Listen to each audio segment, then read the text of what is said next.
The Canterville Ghost, a Hylo-Idealistic Romance, by Oscar Wilde. Chapter 3. The next morning, when the Otis family met at breakfast, they discussed the ghost at some length. The United States minister was naturally a little annoyed to find that his present had not been accepted. "I have no wish," he said, "to do the ghost any personal injury, and I must say that, considering the length of time he has been in the house, I don't think it is at all polite to throw pillows at him." A very just remark, at which, I'm sorry to say, the twins burst into shouts of laughter. "Upon the other hand," he continued, "if he really declines to use the Rising Sun lubricator, we shall have to take his chains from him. It would be quite impossible to sleep with such a noise going on outside the bedrooms." For the rest of the week, however, they were undisturbed, the only thing that excited any attention being the continual renewal of the bloodstain on the library floor. This certainly was very strange, as the door was always locked at night by Mr. Otis, and the windows kept closely barred. The chameleon-like color, also, of the stain excited a good deal of comment. Some mornings it was a dull, almost Indian red, then it was vermilion, then a rich purple, and once, when they came down for family prayers, according to the simple rites of the Free American Reformed Episcopalian Church, they found it a bright emerald green. These kaleidoscopic changes naturally amused the party very much, and bets on the subject were freely made every evening. The only person who did not enter into the joke was little Virginia, who, for some unexplained reason, was always a good deal distressed at the sight of the bloodstain, and very nearly cried the morning it was emerald green. The second appearance of the ghost was on Sunday night. Shortly after they had gone to bed, they were suddenly alarmed by a fearful crash in the hall. Rushing downstairs, they found that a large suit of old armor had become detached from its stand, and had fallen on the stone floor, while, seated in a high-backed chair, was the Canterville Ghost, rubbing his knees with an expression of acute agony on his face.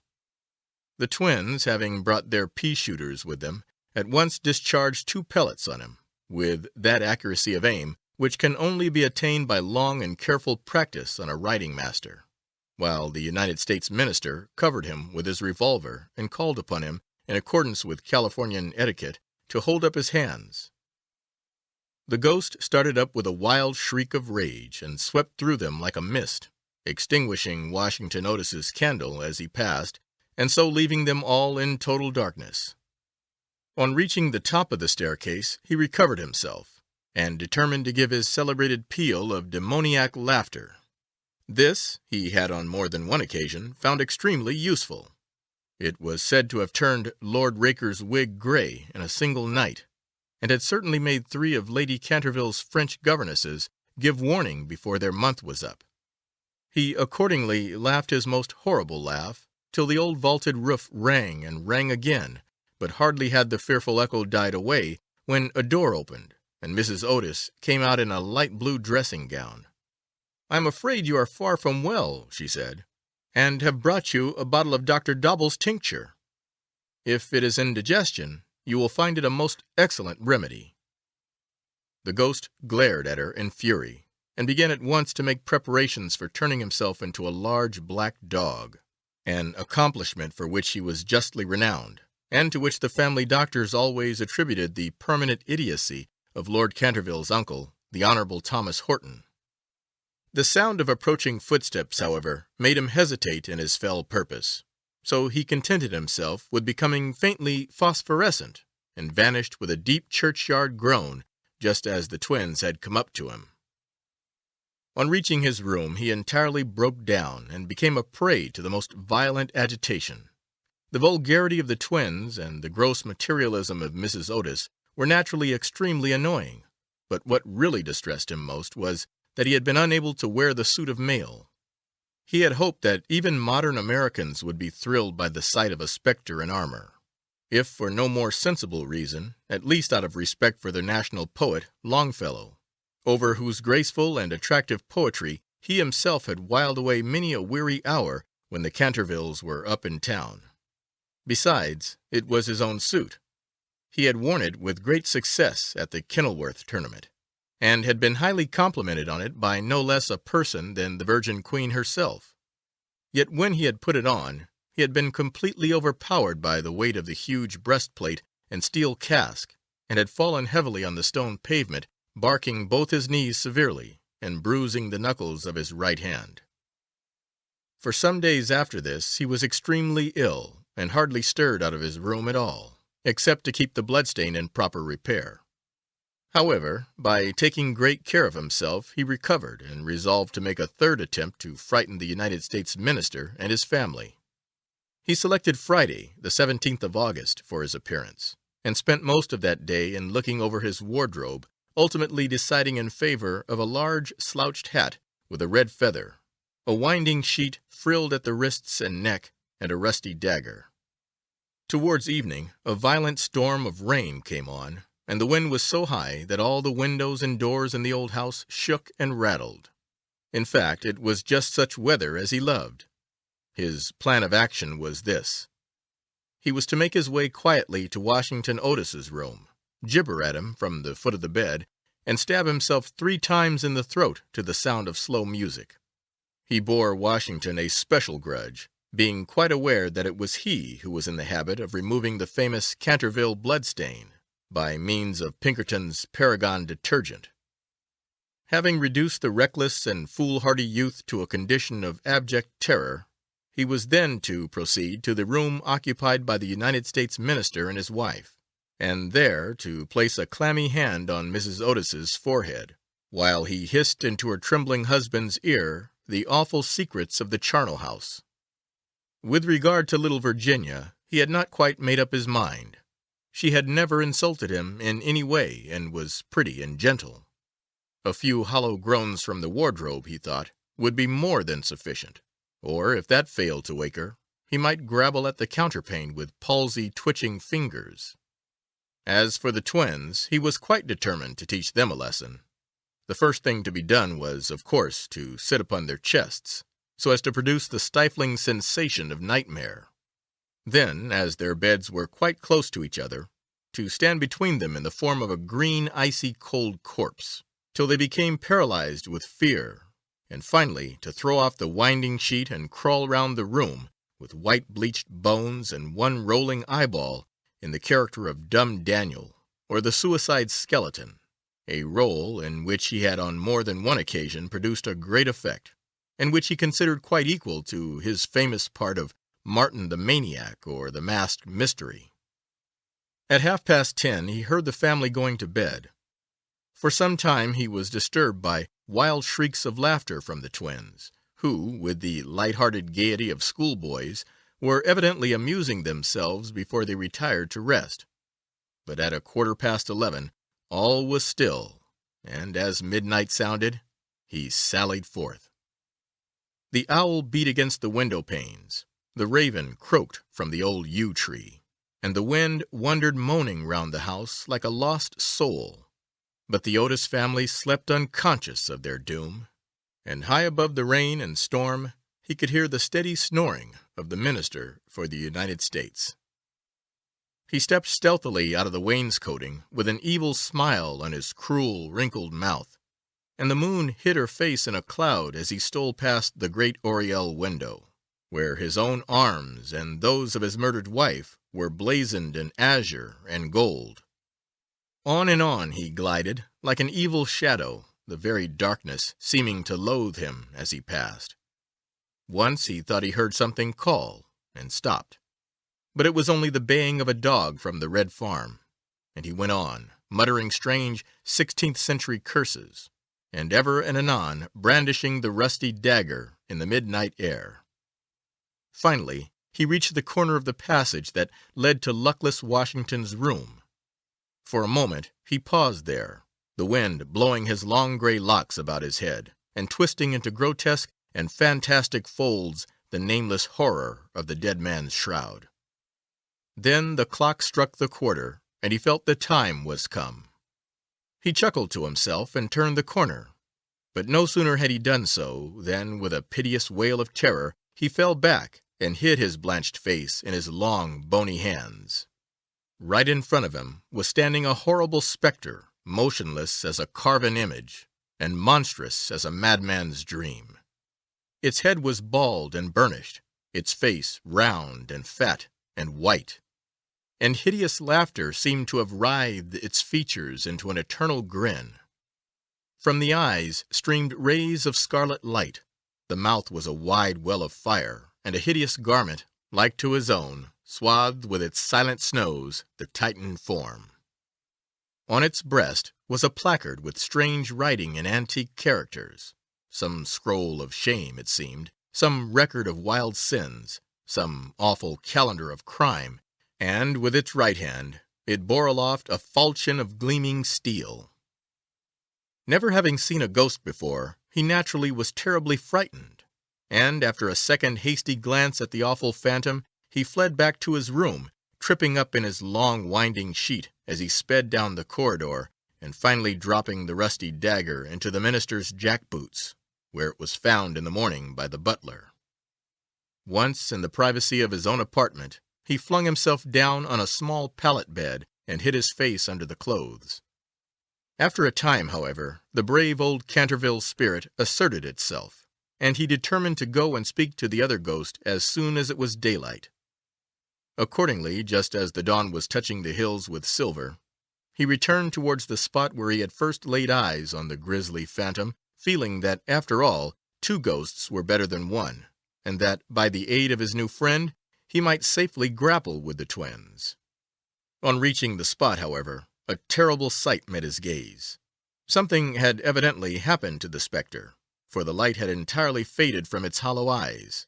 The gleaming falchion had fallen from its hand, and it was leaning up against the wall in a strained and uncomfortable attitude.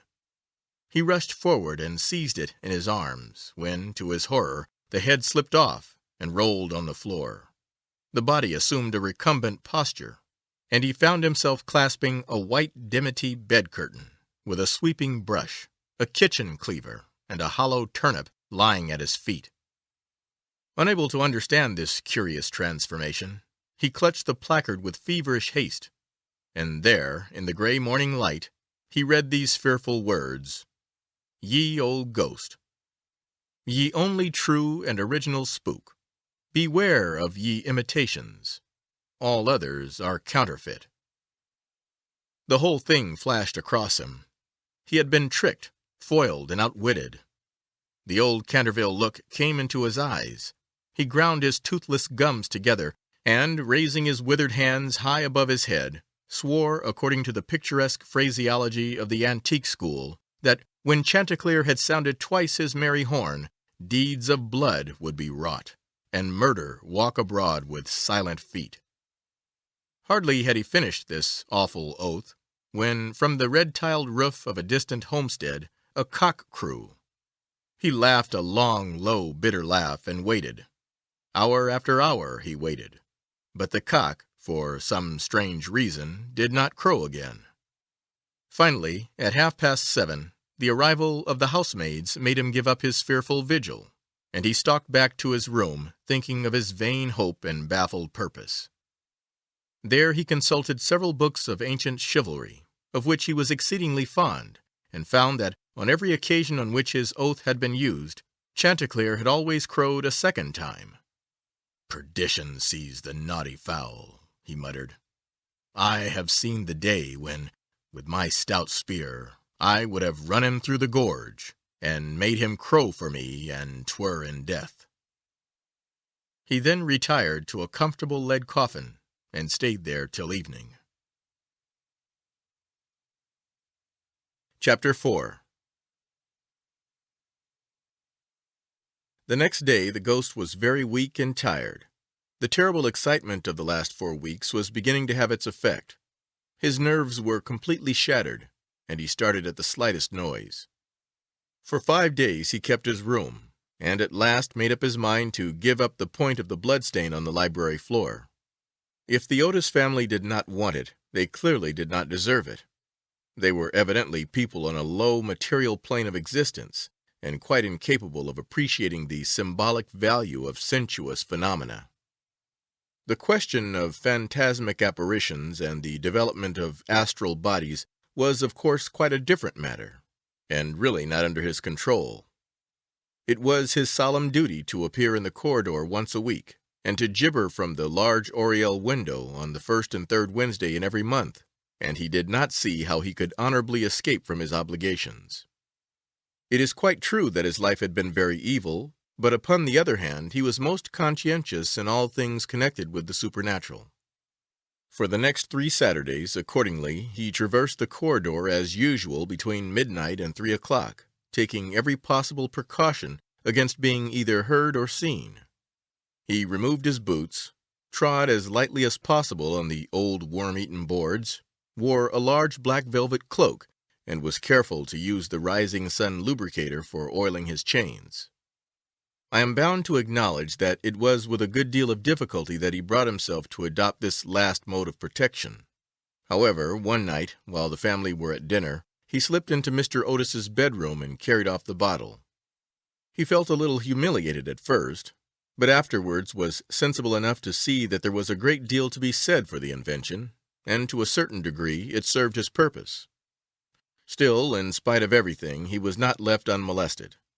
Strings were continually being stretched across the corridor, over which he tripped in the dark, and on one occasion, while dressed for the part of Black Isaac or the huntsman of Hogley Woods, he met with a severe fall through treading on a butter slide, which the twins had constructed from the entrance of the tapestry chamber to the top of the oak staircase.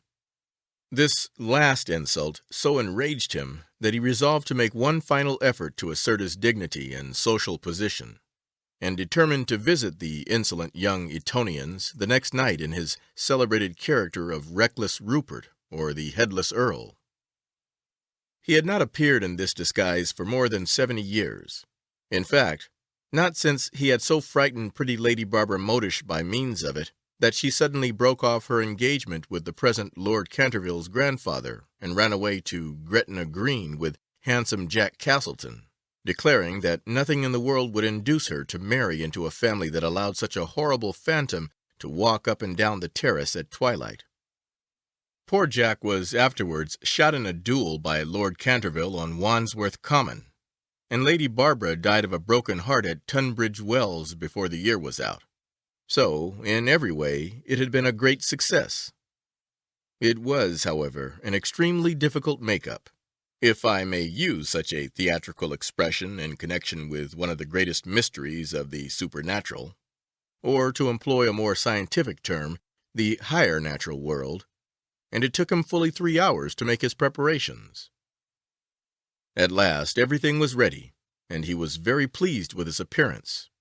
The big leather riding boots that went with the dress were just a little too large for him, and he could only find one of the 2 horse pistols. But on the whole he was quite satisfied, and at 1:15 he glided out of the wainscoting and crept down the corridor. On reaching the room occupied by the twins, which I should mention was called the Blue Bed Chamber, on account of the color of its hangings, he found the door just ajar. Wishing to make an effective entrance, he flung it wide open, when a heavy jug of water fell right down on him, wetting him to the skin, and just missing his left shoulder by a couple of inches.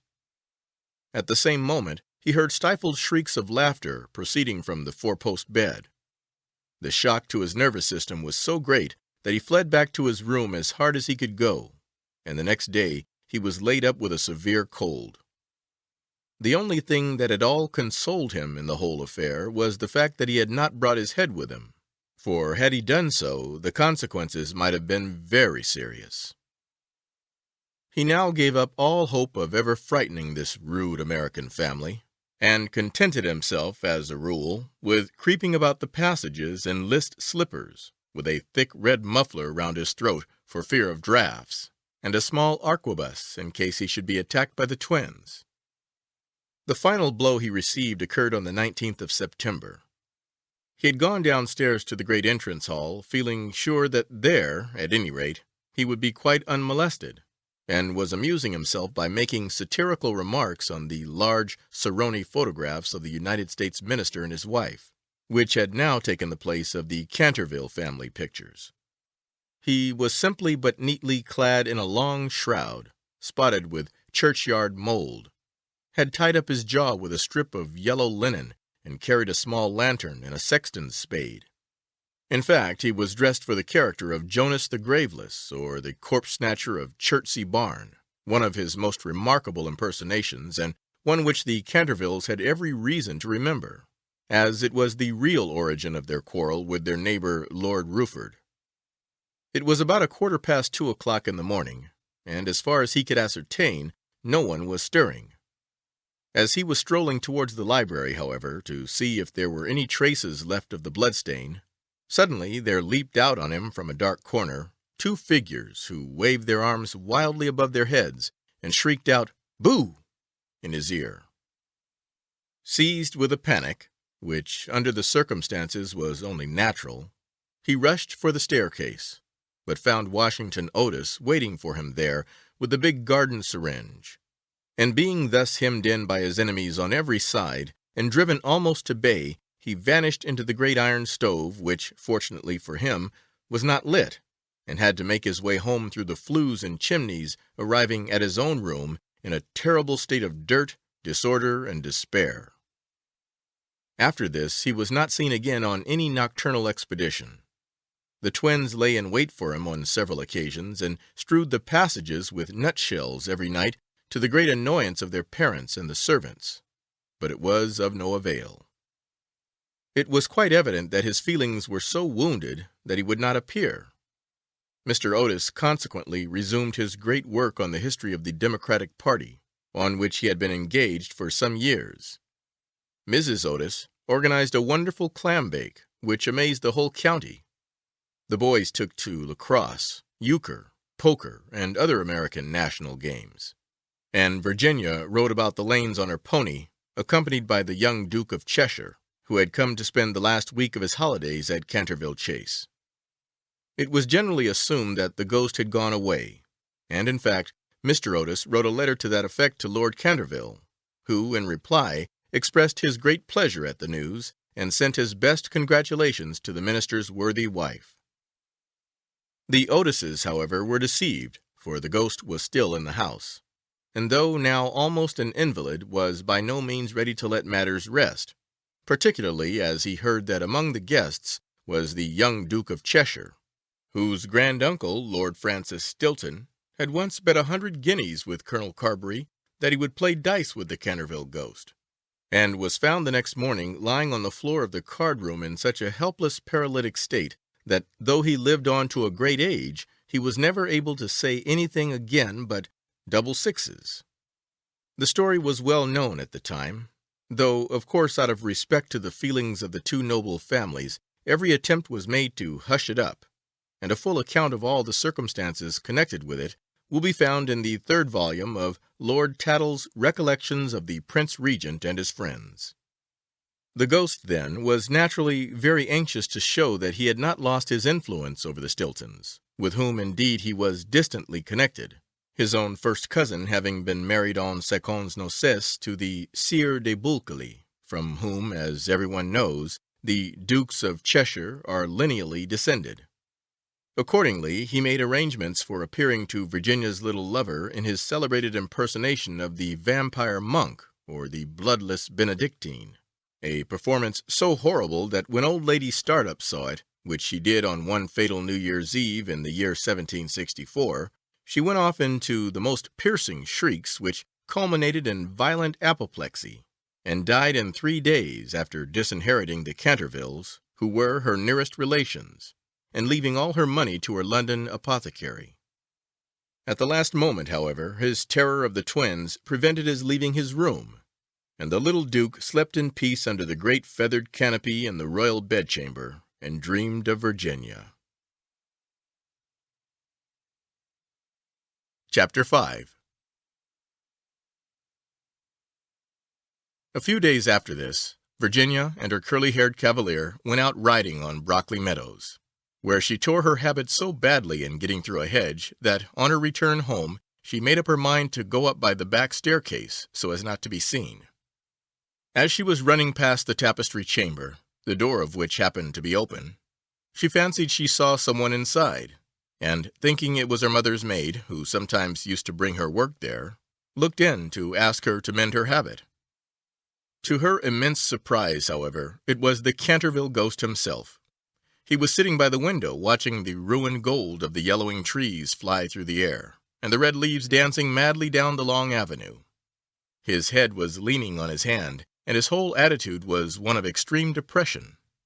Indeed, so forlorn and so much out of repair did he look, that little Virginia, whose first idea had been to run away and lock herself in her room, was filled with pity, and determined to try and comfort him.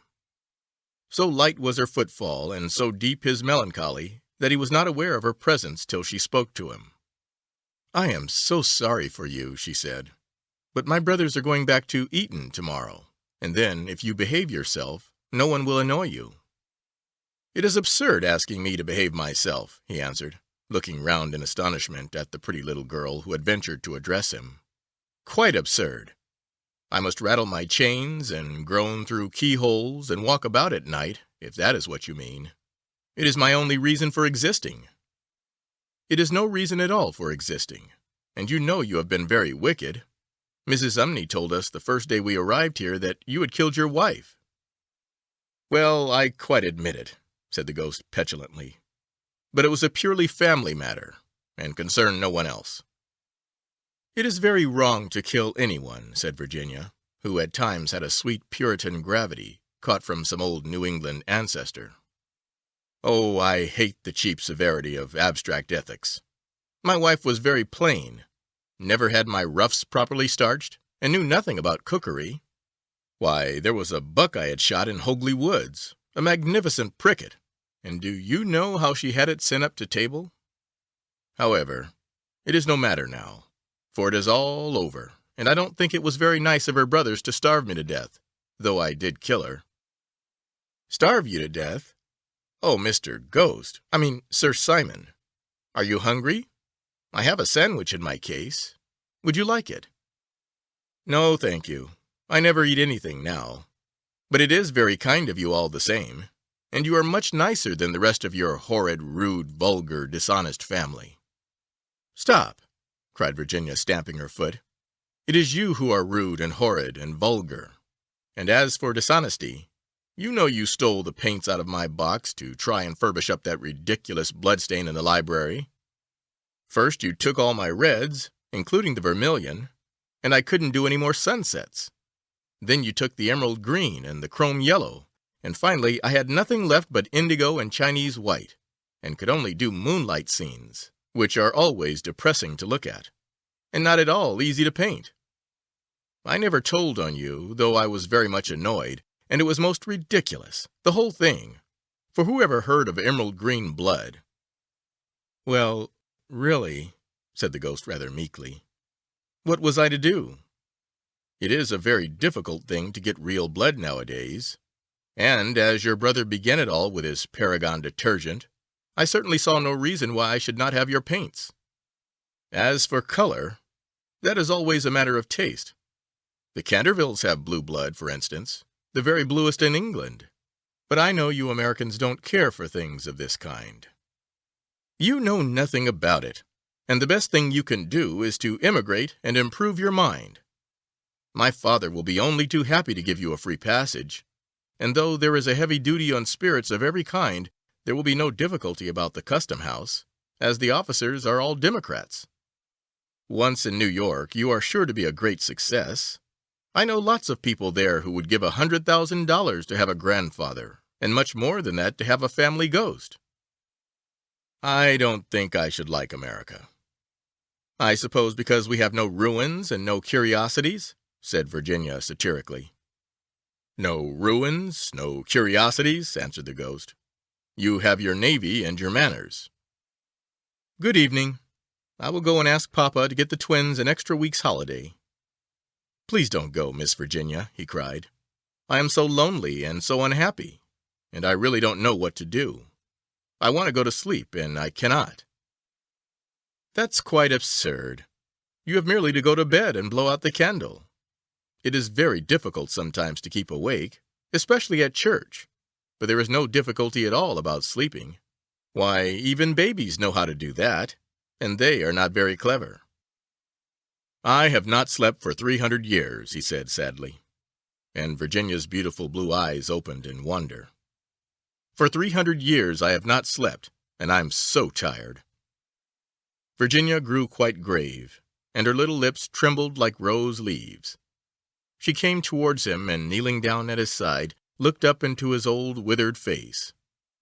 "Poor, poor Ghost," she murmured. "Have you no place where you can sleep?" "Far away beyond the pine woods," he answered, in a low, dreamy voice. "There is a little garden. There the grass grows long and deep. There are the great white stars of the hemlock flower. There the nightingale sings all night long. All night long he sings, and the cold crystal moon looks down, and the yew tree spreads out its giant arms over the sleepers." Virginia's eyes grew dim with tears, and she hid her face in her hands. "You mean the Garden of Death?" she whispered. "Yes, death. Death must be so beautiful. To lie in the soft brown earth, with the grasses waving above one's head, and listen to silence. To have no yesterday and no tomorrow. To forget time. To forgive life. To be at peace. You can help me. You can open for me the portals of death's house. For love is always with you, and love is stronger than death is." Virginia trembled. A cold shudder ran through her, and for a few moments there was silence. She felt as if she was in a terrible dream. Then the ghost spoke again, and his voice sounded like the sighing of the wind. "Have you ever read the old prophecy on the library window?" "Oh, often," cried the little girl, looking up. "I know it quite well. It is painted in curious black letters, and it is difficult to read. There are only 6 lines. When a golden girl can win prayer from out the lips of sin, when the barren almond bears, and the little child gives away its tears, then shall all the house be still, and peace come to Canterville." "But I don't know what they mean." "They mean," he said sadly, "that you must weep for me for my sins, because I have no tears, and pray for me for my soul, because I have no faith. And then, if you have always been sweet and good and gentle, the angel of death will have mercy on me. You will see fearful shapes in darkness, and wicked voices will whisper in your ear, but they will not harm you, for against the purity of a little child the powers of hell cannot prevail." Virginia made no answer, and the ghost wrung his hands in wild despair as he looked down at her bowed golden head. Suddenly she stood up, very pale, and with a strange light in her eyes. "I am not afraid," she said firmly, "and I will ask the angel to have mercy on you." He rose from his seat with a faint cry of joy, and taking her hand bent over it with old-fashioned grace and kissed it. His fingers were as cold as ice, and his lips burned like fire. But Virginia did not falter, as he led her across the dusky room. On the faded green tapestry were broidered little huntsmen. They blew their tasseled horns, and with their tiny hands waved to her to go back. "Go back, little Virginia," they cried. "Go back." But the ghost clutched her hand more tightly, and she shut her eyes against them. Horrible animals with lizard tails and goggle eyes blinked at her from the carven chimney-piece, and murmured, "Beware, little Virginia, beware. We may never see you again." But the ghost glided on swiftly, and Virginia did not listen. When they reached the end of the room he stopped, and muttered some words she could not understand. She opened her eyes and saw the wall slowly fading away like a mist, and a great black cavern in front of her. A bitter cold wind swept round them, and she felt something pulling at her dress. "Quick, quick!" cried the ghost, "or it will be too late." And in a moment the wainscoting had closed behind them, and the tapestry chamber was empty. End of chapter 5.